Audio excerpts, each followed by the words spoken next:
Okay folks, this video we're just going to talk about the concept of voltage drop.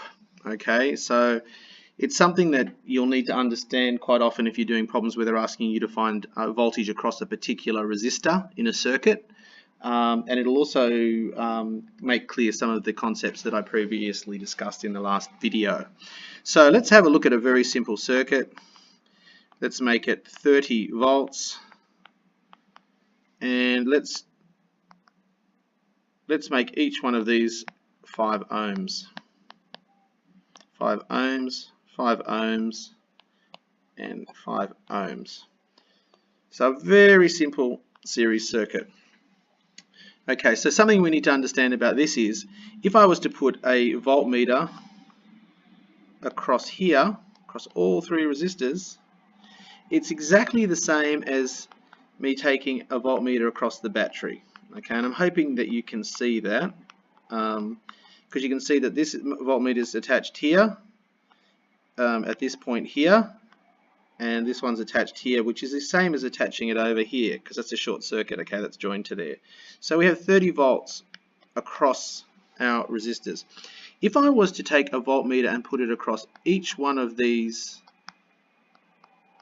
resistors, and measure across these resistors, what do you think I would get across each resistor?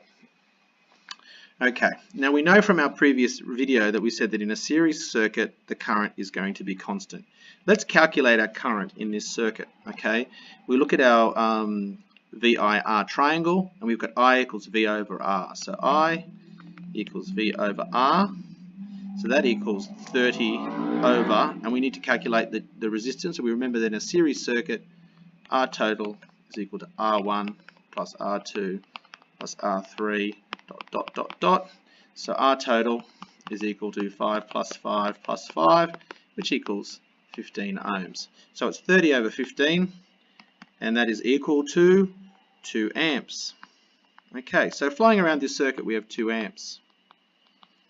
So we know that if we were to take our formula for voltage, which is V equals IR, we know that voltage is going to be equal to 2 times, and if we want to look at it across each resistor, each one's worth 5, so it's 2 times 5, which equals 10 volts.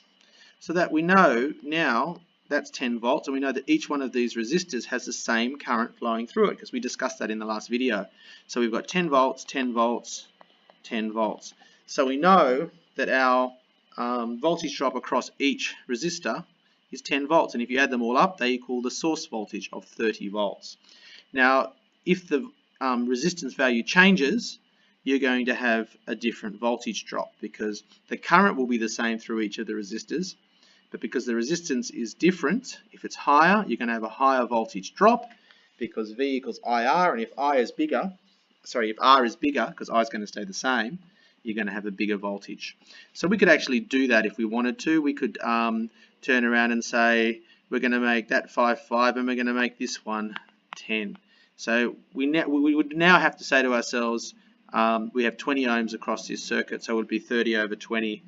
I equals 30 over 20, okay, which would be equal to 1.5 amps. And if you were to say 10 times 1.5, etc., etc., too hard for my brain to do at this present moment on a Thursday afternoon. But you can see that if you've got different values of resistors, you'll have different voltage drops, but the sum of all the voltage drops is always going to be equal to the source voltage. Okay, so that's how a voltage drop works.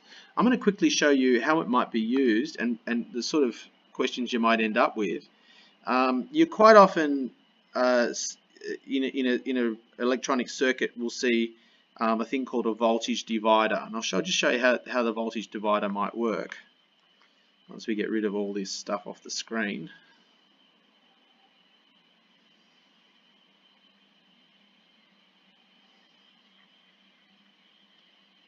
Okay,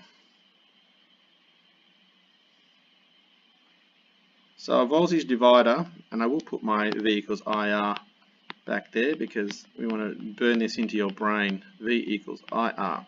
Okay, so A voltage divider works the following way. We can draw the same circuit that we just had. We'll go 30 volts. But instead of drawing it the way we did just then, we'll do it this way. And we'll go, that's 10 ohms. And this is 5 ohms. Okay. So, sorry, that's really bad drawing. And what I'm going to do is I'm going to put because I'm going to need to go over the other side. That's 10 ohms. That's 5 ohms. Okay. Okay, simple circuit. So we know, we've already worked out that the current through this is 2 amps. So we've got 2 amps flowing around this circuit. So across, if this was 3 5 ohm resistors like in the last circuit, we knew we had 10 volts across each. So basically what happens is, if I measure from here to here, I have 20 volts. Because if we were to say V equals IR, your I is 2 times 10, okay? V equals IR, okay? 2 times 10 equals 20 volts. So if I measure across from here to here, I have 10 volts. So I've divided up my voltage into a 20 volt and a 10 volt. So if I had a circuit that required 10 volts, I could just take that away and power my circuit. And if I had a circuit that required 20, I could take it off here. So that is how a voltage divider works. So that's a handy thing to know and to understand. And you may be asked to calculate the voltage drop across a particular resistor, and all you need to do is work out your total current flow, and then basically just multiply that current by the voltage, by the resistor that it's flowing through, and you'll get a voltage drop. Okay, so if you take this to its final destination, you can actually see how a rheostat works, which is the variable resistor you may have encountered when you're in science. And basically what happens is I'll draw a circuit with a rheostat in it. Same circuit, but the rheostat looks something like this, and they take a tap off here. And if we run the rheostat all the way up to here, and this is 30 volts, okay, and we measure, we'll have 30 volts. But as we slide this down, the voltage will drop until you get to here, where it would be 0.